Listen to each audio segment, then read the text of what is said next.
আব্দুল হামিদ তো প্রশাসনের সহযোগিতায় গিয়েছে, আব্দুল হামিদ তো বঙ্গভবনের কলে গিয়েছে, আব্দুল হামিদ তো আপনাদের উপদেষ্টাদের ফোনে গিয়েছে, আব্দুল হামিদ তো আপনাদের সিদ্ধান্তের মাধ্যমে গিয়েছে।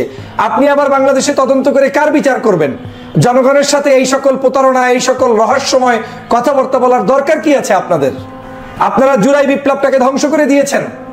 বাংলাদেশের মানুষের চাহিদা কি সেটা আপনারা বুঝতে অক্ষম হয়েছেন।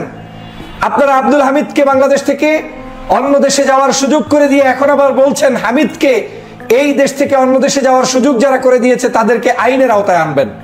আপনি আইনের আওতায় আনবেন বাংলাদেশের প্রেসিডেন্ট ভবনের কোনো একজন নির্দেশদাতাকে, আপনি আইনের আওতায় আনবেন আপনি আপনার নিজেকে, আপনি আইনের আওতায় আনবেন আপনি আপনার উপদেষ্টা মন্ডলীদেরকে। কি সব কথা বলে, কি আজগুবি মন্তব্য করছেন আপনারা। একজন সাবেক প্রেসিডেন্ট বাংলাদেশ থেকে যাচ্ছে, এটা আবার আপনাকে তদন্ত করে তারপরে নিশ্চিত হতে হবে কে অর্ডার দিয়েছে কে দেয়নি। আহাম্মক মনে করেছেন আমাদেরকে? বাংলাদেশের মানুষ কি কিছুই বোঝে না? গরু ছাগল মনে করছেন তাদেরকে যে যা খাওয়াবেন তাই খাবে? এটা কোনো সাধারণ নাগরিক নয়, এটা কোনো ছাত্রলীগের ওয়ার্ড পর্যায়ের কর্মী নয় যে কিভাবে পালিয়ে গিয়েছে আপনি তদন্ত করবেন। বাংলাদেশের সর্বোচ্চ এই আওয়ামী লীগের আমলে সবচেয়ে বেশি সময় ধরে যেই ব্যক্তি প্রেসিডেন্ট ছিলেন সেই আব্দুল হামিদ, একজন যিনি খুনের আসামি, তিনি পালিয়ে গিয়েছেন। আর আপনি বলছেন কারা পালিয়ে গিয়েছে, কিভাবে পালিয়ে গিয়েছে এর প্রত্যেককে আইনের আওতায় আনা হবে। আপনি কাকে আইনের আওতায় আনবেন? ধান্দাবাজির একটা সীমানা থাকা দরকার, বাংলাদেশের জনগণের সাথে প্রতারণার একটা সীমানা থাকা দরকার। জনগণ 2000 মানুষের রক্তের বিনিময়ে জুলাই বিপ্লব সাধিত করেছে। এখন পর্যন্ত 50,000-এর অধিক মানুষ আহত, যাদের চিকিৎসা হচ্ছে না ঠিক মতো। আর আপনি বলছেন যে আব্দুল হামিদ কিভাবে পালিয়ে গেল সেটা দেখা হবে, তদন্ত করে আইনের আওতায় আনা হবে। কাকে আনবেন? কোন অফিসারকে আনবেন? সাধারণ একজন পুলিশ অফিসারকে আপনি এক স্থান থেকে আরেক স্থানে আপনি তদন্ত করে তাকে আরেক জায়গায় আপনি কি বলে পাঠিয়ে দিলেই কি আপনার বিচার হয়ে গেল? আব্দুল হামিদ যাওয়ার পরে আপনি এখন নতুন করে শুরু করবেন, দুই একজনকে অভিযান করে তারপরে গ্রেফতার করবেন, তাতেই হয়ে গেল? আমি আজকের সকালের ভিডিওতে বলেছিলাম যে আব্দুল হামিদকে পাঠানোর আগে আপনাদেরকে দেখা উচিত ছিল বাংলাদেশের যেই মানুষগুলোর উপরে জুলুম হয়েছে, অত্যাচার হয়েছে, নির্যাতন হয়েছে, দেশনেত্রী বেগম খালেদা জিয়ার উপরে হয়েছে, জামাতের নেতৃবৃন্দের উপরে হয়েছে, চরমনার পীরের উপরে হয়েছে, বাংলাদেশের সমগ্র রাজনৈতিক দল অ্যাকসেপ্ট সামান্য চিকিৎসার জন্য যেতে পারে নাই বিদেশে। ডক্টর মোহাম্মদ ইউনূস আজকের প্রধান উপদেষ্টা, তিনি পর্যন্ত ওই নিচতলা থেকে 6 তলা 7 তলা 10 তলা পর্যন্ত বিচারের জন্য হেঁটে হেঁটে উঠতে হতো, তারপরে লোহার খেঁচার ভিতরে ঢুকে তারপরে মামলার হাজিরা দিতে হয়েছে। এগুলো থেকে আপনাদের শিক্ষা হয়নি? শিক্ষা এজন্যই হয় না কারণ জুলাই বিপ্লবের আপনারা অংশীদার না। শিক্ষা এজন্যই হয় না আপনি রক্ত দেন নাই, আপনার আত্মীয় রক্ত দেয় নাই। শিক্ষা এজন্যই হয় না যে আপনি এখন পর্যন্ত গত 16 বছরের কোন আওয়ামী লীগের জুলুম অত্যাচারের শিকার ছিলেন না। স্বরাষ্ট্র উপদেষ্টা কি করে এখন বলছেন যে এখন আইনের আওতায় আনার জন্য আপনারা চেষ্টা চালিয়ে যাবেন? আপনার আইনের আওতায় এই দেশে যদি আনতে হয় তাহলে তো আপনার এই উপদেষ্টা পরিষদ, বঙ্গভবন থেকে শুরু করে সবাইকে আপনার আইনের আওতায় আনতে হবে। একজন রাষ্ট্রপতি চলে যাচ্ছে, আপনারা খবরও রাখেন না, আপনি জানেনও না। জানবেন কি? আপনারাই তো এটা করে দিয়েছেন।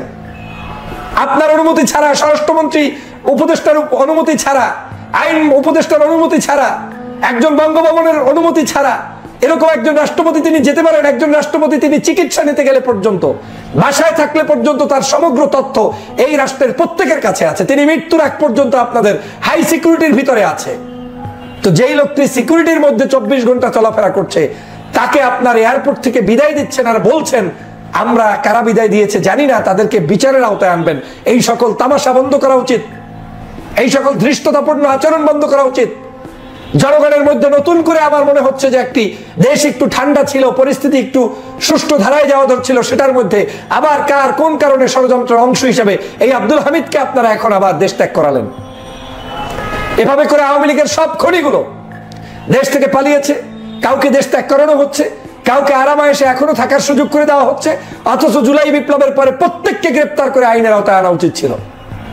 এখন পর্যন্ত আওয়ামী লীগের সেই সময়ের যত ধরনের অপরাধী কাউকে সঠিকভাবে গ্রেপ্তার করা হয় নাই। কিছু মানুষকে নামকা অস্তে গ্রেপ্তার করা হয়েছে, তার মধ্যে অনেকে আছে বয়স হয়ে গিয়েছে, হাঁটতে পারে না, চলতে পারে না।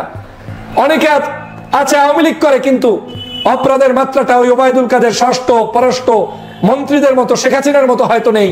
তা আপনাদেরকে দেখানোর জন্য মূলত তাদেরকে ঢুকিয়েছে, তাদেরকে বিচারের জায়গায় গেলে তারা মাপ পেয়ে যাবে। আর অপরাধীগুলোকে যারা মাপ পাবে না তাদেরকে দেশ ত্যাগ করানো হয়েছে কৌশলে, তাদেরকে বিভিন্ন জায়গায় আটকানো মানে গোপনে রাখা হয়েছে কৌশলে।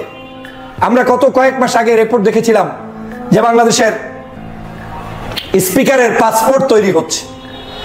কয়েক মাস আগে দেখলাম ওবায়দুল কাদের চলে গিয়েছে। কয়েক মাস আগে দেখলাম পররাষ্ট্রমন্ত্রী চলে গিয়েছে।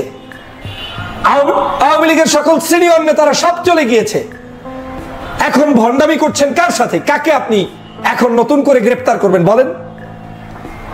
গত 14 বছরের যে সকল নির্বাচন কমিশনের কমিশনাররা অবৈধভাবে নির্বাচন পদ্ধতি কলুষিত করেছে, তারা এখন পর্যন্ত গ্রেফতার হয়নি। বাংলাদেশের কোন দুর্নীতিবাজ, দুষ্কৃতিবাজ যারা এই জুলাই বিপ্লবের সময় মানুষদেরকে হত্যা করেছে, তারা গ্রেফতার হয়নি। আর আপনি এখন নতুন করে আবার দেখাচ্ছেন যে এই আব্দুল হামিদ কিভাবে গেল, আইন দেখা হবে। আব্দুল হামিদ কিভাবে গিয়েছে আপনি জানেন না?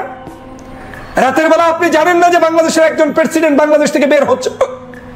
দেশনেত্রী বেগম খালেদা জিয়া বাংলাদেশে প্রবেশ করছে, আপনি জানতে পারেন। বিভিন্ন দেশ থেকে একজন দেশে আসছে যাচ্ছে, আপনি জানতে পারেন। কবি, সাহিত্যিক, সাংবাদিকরা দেশে প্রবেশ করছে, আপনি জানতে পারেন। আর আব্দুল হামিদ চলে যাচ্ছে, আপনি জানেন না।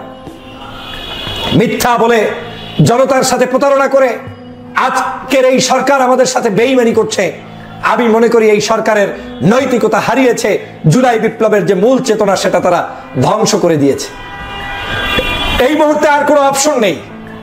জনগণকে যদি ঐক্যবদ্ধ হওয়া না যায়, রাজনৈতিক দলগুলো যদি ঐক্যবদ্ধ হতে না পারে, তাহলে এই চোরের গোষ্ঠী চোরেরা বিভিন্ন জায়গায় পালিয়ে যাবে এবং এই সরকারের ছত্রছায়ায় তারা পালিয়ে যাবে। সরকারকে আমি হুঁশিয়ার করে বলতে চাই, অনেক বেশি ফাইজলামি করে ফেলেছেন। অনৈক্য দেখে আপনারা এত বেশি ফাইজলামি শুরু করেছেন যে এখন জনতার সাথে প্রহসন শুরু করেছেন, অথচ জনগণের উপরে ভিত্তি করে আপনারা ক্ষমতায় এসেছেন। জনগণ কি চায় সেটা আপনাদের মাথায় নাই। আপনাদের মাথায় শুধু আওয়ামী লীগকে পুনর্বাসন করা। এইভাবে চলতে থাকলে আবার নতুন করে আবার কিন্তু আপনাদেরকে প্রশ্নবিদ্ধ করবে। প্রিয় বন্ধুরা আমার, আজকের বাংলাদেশের পরিস্থিতি ভালো নেই।